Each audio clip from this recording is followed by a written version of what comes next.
السلام عليكم ورحمة الله وبركاته. كيف حالكم؟ إن شاء الله تكونوا بخير. Have you ever wondered if there's an easier way to manage your database without writing endless lines of SQL code? Well, meet ORM Tools, the secret weapon for developers to bridge the gap between code and database effortlessly. So, as a starter, we're gonna have the expectations of this video. By the end of this video, hopefully, you will understand how ORMs work, their advantages and disadvantages, and their advanced features, inshallah. So, basically, the idea of ORM is based on abstraction. The ORM mechanism makes it possible to address, access, and manipulate objects without having to consider how these objects relate to their data sources. ORM lets programmers maintain a consistent view of objects over time, even as the sources that deliver them, or the sinks that receive them, or the applications that access them change. How does ORM works? ORM translates information about states and codes object-oriented programs create that are often difficult to understand.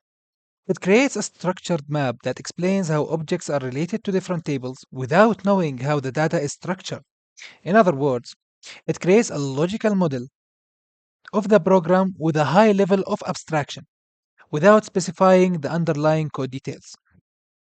This information helps developers very much to understand the underlying database structure. When the application makes changes to the data object, the relational database will insert, update, create, or delete data in response to these changes.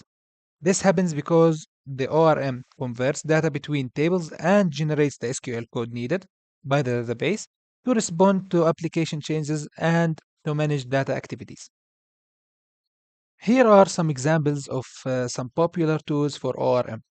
Some of the most popular ORM tools include Entity Framework for NAT developers, SQL Alchemy for Python, and Hibernate for Java. Let's take Hibernate for an example. It is an open source object relational mapping framework for Java applications. It simplifies database interactions by mapping Java classes to database tables, allowing developers to manipulate data using high level object oriented programming concepts instead of complex SQL queries. So, here are some visual examples. Here is the visual examples. These examples will show you how much easier it is to manage your database systems using ORM tools instead of raw SQL. So, as a starter, if I want to create a new user and save it to the database, ORM will make this process seamless. If you ever coded in raw SQL, you should know that this is not easy as it looks like. In raw SQL, it wouldn't be this easy. ORM tools make it way more easier for you to manage it. So if you look at this, few codes or few lines of code that will do the same thing using the ORM. In short, this will create you a user, and we named him John Doe, and his email is this email. We added him using the command, and if I want to fetch data, it is just that easy. We can use Python syntax to interact with the database. You just type users equals session.query, put the users inside of it, .all, so you can search to all the users. For users and users, print username and user email. See, it is this simple. Even if I want to update data, it is so straightforward. Using Python syntax to change the fields, as in the shown example, user equals session.query for this user, dot filter by name, so I can get my user who I want to change his, let's say, email, dot first. I'll just change his email. So instead of this, like the old value of the email, I want this new value. After I change the thing I want to change, I just say session.commit. So the change happens. Finally, if I want to delete a user, it is so simple as calling the delete method and committing the session. I just call the session.delete insert here the user I want to delete, then session.commit. He's gone. So yeah, this is basically the visual examples. Now we have the advantages of using the ORM tools. It simplifies database interaction by abstracting SQL queries. It increases productivity by reducing boilerplate code. It enhances maintainability and scalability of applications. It also supports database independence, making it easier to switch database systems. Also handles complex relationship and transaction effectively. So what we are saying is ORM tools hides and encapsulate changes in the data source so that when data source or their IPS change, only ORM need to change to preserve the appropriate association, not the applications that use ORM. This capacity makes it easier to maintain application, lets developer take advantage of new classes as they become available, and make it easy to extend ORM-based applications. The program model can be used to connect the application with the SQL code without rewriting the code, saving a lot of time for developers. Because the ORM will manage the application's data needs, developers they don't have to write any additional low-level code, which can help to increase productivity and speed up development time. So you basically don't have to rewrite any of your SQL code. It's all will be automatic. ORM also makes it easier and more cost-effective to maintain the application over time. Why? Because it automates object to table and table to object conversion and requires less code compared to embedded SQL and hard written stored procedures. In many cases, it can improve the application's overall design and it will improve system performance by enabling transparent object caching in the application tier. That's a lot of advantages, but we all know with advantages there will be disadvantages. So, what is the disadvantages of the ORM? Performance overheat for large scale applications, limited control over complex SQL queries, potential for abstraction leaks if not well understood, learning curve for developers unfamiliar with ORM concepts. Critics have said that ORM can lead to an erosion in application speed and performance due to the extra code that is generated for abstraction. They believe that using stored procedure is way better to avoid this problem. In some cases, depending on ORM might result in poorly designed database and make it way more harder to maintain applications. Incorrect mapping between data table and objects can also create application problems that may be difficult to recognize and can affect overall performance. If the ORM layer is poorly written, it can become difficult to improve data schemas and to manage database migrations.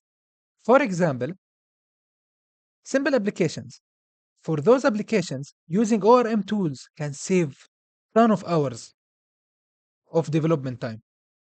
However, for a highly complex data structure with custom queries, raw SQL might be more efficient.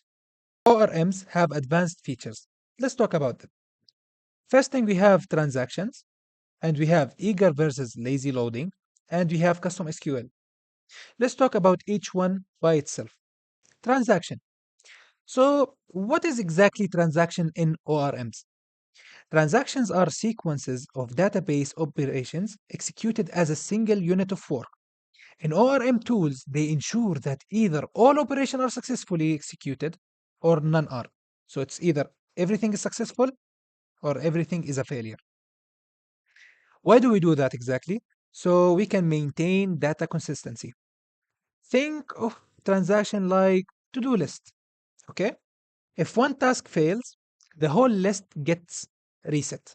So we need to get all the to-do list to be successful. So why exactly are transactions important? They are critical in scenarios involving multiple dependent operations. For example, transferring money between two accounts involves deducting from one account and adding to another. Okay? Both actions must succeed or fail at the same time. Why? To prevent inconsistencies. Imagine if your father uh, transferred 500 GDs to your account, and a failure happened. Okay, so 500 has been deducted from your father, but you didn't receive any. So if without the transaction, this would resolve in your father losing 500 GDs because the deducting operation was successful, but the receiving one was not. That's why. About the second point, which is the lazy loading, let's say lazy loading is related data, which is only loaded from the database when it's explicitly accessed in the code. Think of lazy loading as a vending machine. Okay, you don't get all the snacks at once. You only take what you need when you need it. That's how it functions. So the advantages of using lazy loading, it reduces the amount of data fetched initially, which can improve performance if the related data is not always needed, minimizes the memory usage by loading data only when required. Though its disadvantages can lead to performance issue due to multiple database queries, which is n plus one query problem. Plus, it's not ideal when you know you need the related data upfront. There is like it's not in every scenario you will know exactly what you need, so you can't really use the lazy loading technique. The eager loading, though, it's related data which is loaded from the database alongside the primary data in a single query. So if you want to think about it in a simple way, think about it as a buffet, okay? You can take everything you need at once, even though you're not going to eat it all immediately. You're going to eat it one by one. So the advantages of eager loading, it reduces the number of database queries by prefetching all related data in a single query, okay? And it improves performance in scenarios where related data is frequently accessed. Though the disadvantages for it, it can increase the initial load time by fetching more data than needed because you bring everything you might need. You might just use some of it, and the other was loaded for no reason. And it may use more memory if the related data is large and not always required, which is true. The third advanced feature of the ORMs is custom SQL. What is exactly custom SQL in ORM tools? ORM tools simplify database interactions by abstracting SQL into high-level methods. However, sometimes you need fine-grained control to run specific SQL queries, which is not easily achieved through ORM's abstractions. So, the custom SQL allows the developers to write raw SQL queries while still benefiting from ORM features like connection pooling, transactions, and results mapping to objects. Why do we use custom SQL in ORMs? Uh, First thing first, it's for performance optimization. Certainly, complex queries may be more efficiently executed using raw SQL instead of ORM generated queries. Second thing, it's specialized queries. When the query logic is beyond the scope of what the ORM supports, such as window functions or advanced joins, it would be very good to use the custom SQL. Uh, Also, you can use it for data specific features. Use features specific to your database system, for example, PostgreSQL's JSON operators or MySQL's full text search. Also for legacy systems, interacting with legacy database where ORM mapping might not align perfectly. How does ORMs handle custom SQL? Most ORM tools provide methods or APIs to execute raw SQL while still integrating with the ORM session, transaction, and mapping system. For example, the SQL Alchemy Python. So let's quickly recap what we have covered in this video on ORM tools. We started by defining ORM. the object relational mapping, and how it bridges the gap between your application code and the database. Then we explored how ORMs work, mapping database tables to programming language classes and simplifies CRUD operations.